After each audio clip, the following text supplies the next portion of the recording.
My name is Stephen Hawes. I'm the founder and CEO of Opulo, which makes the Lumen PNP, which is a desktop pick-and-place machine used for assembling electronic components onto circuit boards.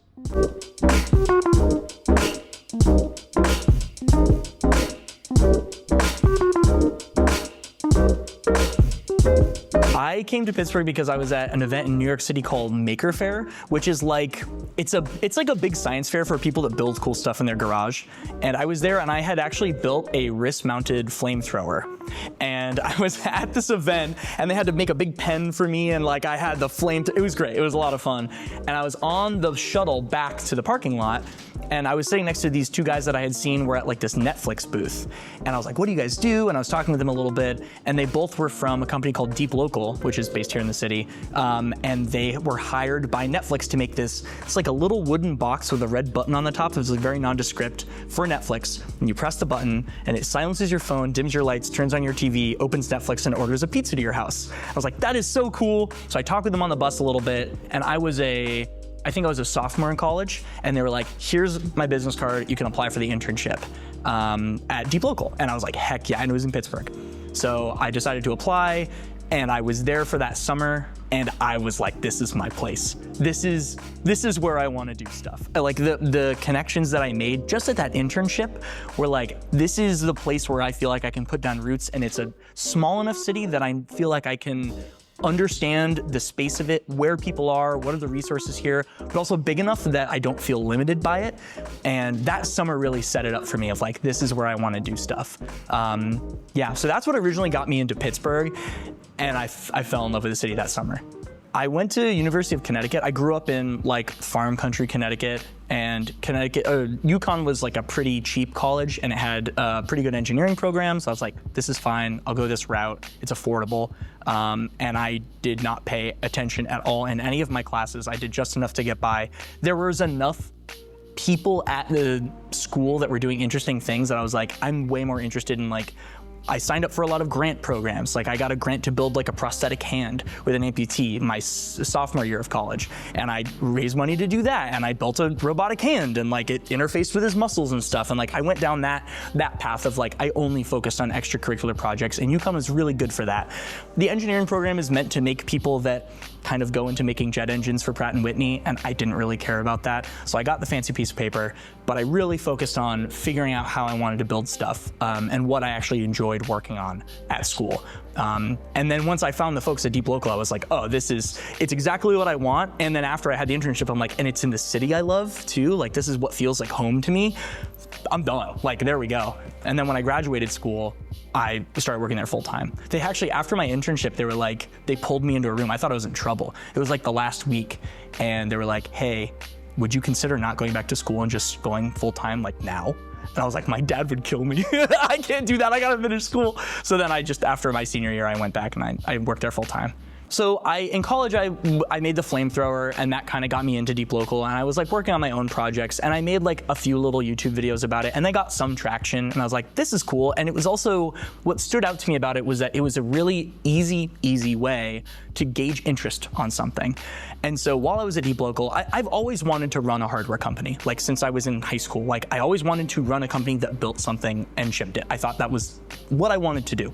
So I realized at Deep Local that a way that I could validate different ideas of what might do well in the market was to make YouTube videos about them. So part of the way through Deep Local, I started making videos about a whole bunch of different stuff, trying to see what took and like what people were actually interested in and what took off views-wise. And hopefully that would be a pretty good correlation to what would sell as well. And so I did that at the end of my time at Deep Local, and then I quit Deep Local and I went to go work for a 3D printer company called Formlabs in Boston. And like a week into moving to Boston, I'm like, I made a huge mistake. Like I just missed Pittsburgh. I was like, how do I get back to Pittsburgh? Like that was week 2. I was like, this was wrong. Like I want to go back immediately. But it was a chiller job. And I worked aggressively for like 2 years, making videos every 2 weeks, trying to see what took.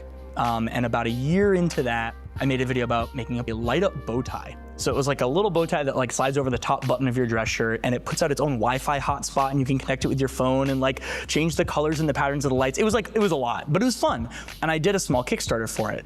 And that was, again, trying to like test, like, what does it mean to ship hardware? Are people interested in this whole thing? They kind of were, but what I realized was it sucked putting all the little chips onto the PCB, onto the circuit board to like get it to do the thing.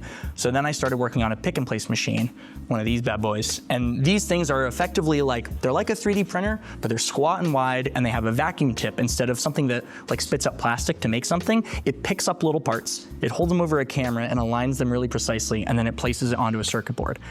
So I started working on this project, and YouTube took off. At that point, I was like, okay, this is the thing. This is what I'm gonna do it for. And then I just spent all of my spare time working on this project, trying to turn it into something that I could eventually quit my job and make it be my full-time thing. I knew that if I was going to move back to Pittsburgh, I needed my monthly expenses to be really, really small. I couldn't have started this company in Boston. It is way too expensive. I paid like $1,400 a month for an attic with no kitchen in Boston. It was tough. Like, it was not, I couldn't start a company there without taking a bunch of VC money and giving up control of the company. I didn't want to do that. So I realized that what I was gonna have to do is buy a house in Pittsburgh with a cheap mortgage, and my Patreon could keep me afloat until I started to have money coming in from sales. Like, the only way I could have done this was buying a house in Pittsburgh, living here, and getting it going in a city like this. And I got to the point where I had a spreadsheet where I would like every weekend I would like update the numbers of like what would my monthly expenses be, what's my income from YouTube. And there was a weekend where I hit the threshold. I'm like, let's go. And I put in 6 months. I gave them a lot of heads up, but I put in my notice, and I was like, I'm out of here. This was December 2020 I left. And early 2021 I moved out here, and out of my house started the company. Yeah.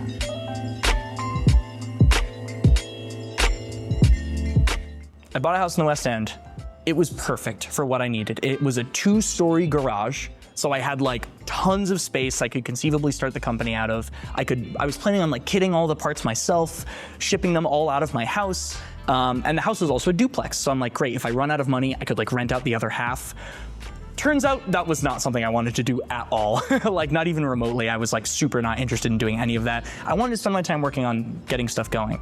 So I move out to the house and I make a YouTube video, and I'm like, hey, I'm doing this. Like, I quit my job, I'm starting a company, I bought a house in Pittsburgh, I can sustain off Patreon and like add revenue from YouTube. Let's go.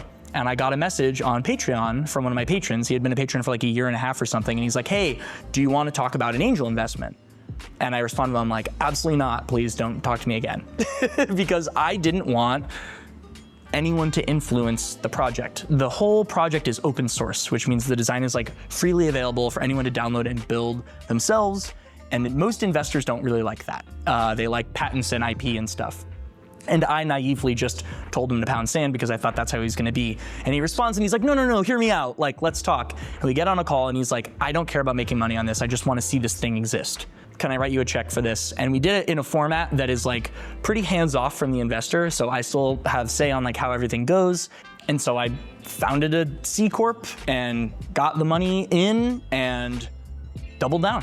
And like, I was able to do things a lot faster because of that. Like, trying to bootstrap and have the money that I had saved up and like trying to do it from the beginning, it would have taken a lot longer and been much harder. But bringing that money in meant we were able to like much more quickly get a kit out for people to start using and like testing, and it really put some gas in the tank to get going.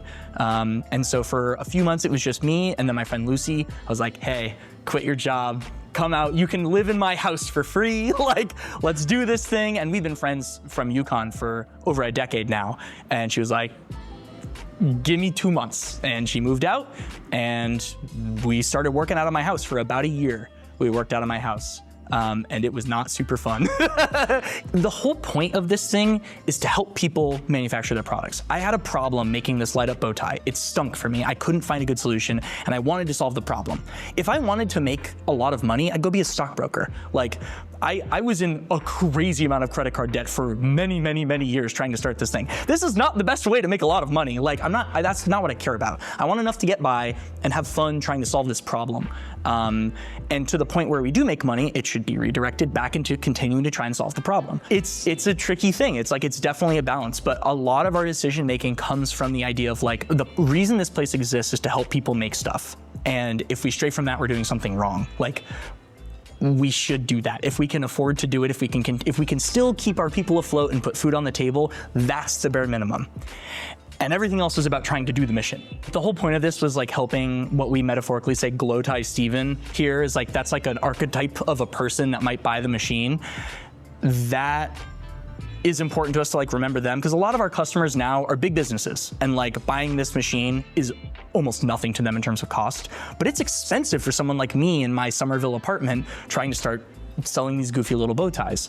So I actually went full circle and I tried to make a batch of glow ties on the Lumen to see actually how much easier it was. And oh man, it's so cool even just thinking about it. It took, I think it was like 15% the time. And I also went back and I did the math on how much money I made in the Kickstarter. It was exactly enough to buy a Lumen. So I was like, okay, this works for glow-tie Steven. Like, I literally solved the problem I set out to solve. And it was, by definition, affordable for that project because the profit from that could afford the machine. That was insanely cool. That was a really, really cool full circle. Like, yeah, it does the thing. It solves the problem for people.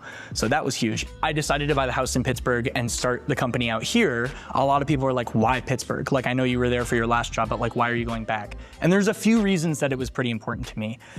It is cheap to rent space here. Like, real estate is wonderful for hardware companies here. There's big warehouse space, light industrial. It's fantastic for that kind of thing. So it lends itself to hardware. CMU and Pitt are here. Awesome for hiring. Like, sharp kids coming out of school, great for robotic startups, hardware stuff like that. Tremendous in that aspect as well. It's also like tight-knit enough that there are people you can find to help you out with stuff as well. So it makes sense for robotics. Those kind of people are attracted here. The space lends itself for it. It's affordable to be able to do it as well. And it's a cool city. Like, it also attracts people organically just because it is a sick place to be. So I think that's probably why it settles in here. It's a good place for that kind of energy. And like, I couldn't see doing this in any other city. I think it's Pittsburgh.